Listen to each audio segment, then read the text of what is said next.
राह में कठिनाइयाँ होगी बहुत, लेकिन हमारी मेहनत हमें जीत दिलाएगी जरूर। संकीर्ण सोच को छोड़कर आगे बढ़ना है, हम सबको मिलकर एक नया भारत गढ़ना है। नमस्कार, भारत के हृदय मध्य प्रदेश और स्वच्छतम शहर इंदौर से मैं कुलदीप सिंह डांगी आपके समक्ष एक राष्ट्र एक चुनाव विकसित भारत का मार्ग प्रशस्त करेगा पर अपने विचार व्यक्त कर रहा हूँ।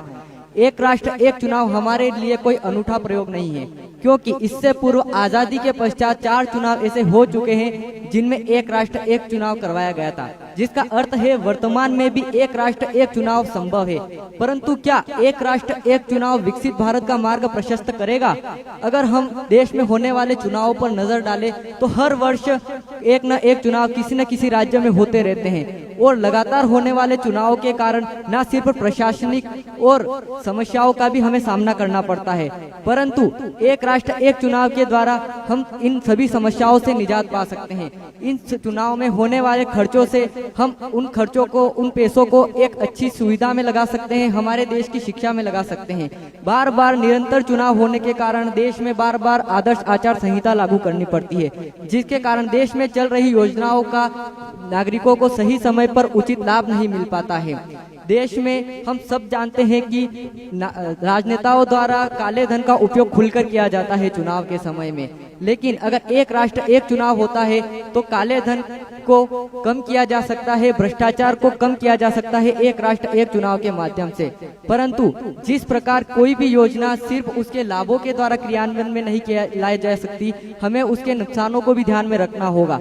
हमारे देश में लोकसभा और विधानसभाओं के चुनाव अलग अलग मुद्दों पर लड़े जाते हैं, जैसा कि अगर एक राष्ट्र एक चुनाव होता है तो चुनाव का मुद्दा बदलेगा, जिससे कि लोकल पार्टीज को नुकसान उठाना पड़ेगा। एक साथ चुनाव करवाने पर हमें अधिक ईवीएम मशीन, अधिक धन की आवश्यकता होगी, अधिक सुरक्षा बल और अधिक कार्यकर्ताओं की आवश्यकता होगी। और साथ ही एक राष्ट्र एक चुनाव करवाने पर हमारे संविधान में कुछ ऐसे अनुच्छेद है जो इसके लिए हामी नहीं करते हैं, हमें हमारे संविधान में भी परिवर्तन करना होगा।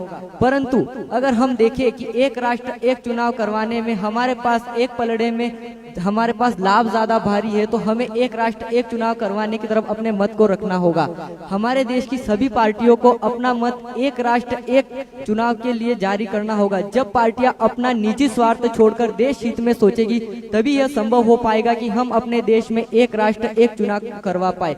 किसी भी योजना को सिर्फ वैचारिक रूप से सोचने पर ही हम उसका निष्कर्ष नहीं निकाल सकते हैं। जब तक कि हम उस योजना को धरातल पर लागू नहीं करेंगे, तब तक हम उसके अंततः निष्कर्ष पर नहीं पहुंचेंगे। इसी के साथ जय हिंद, जय भारत, धन्यवाद। Thank you Kuldeep.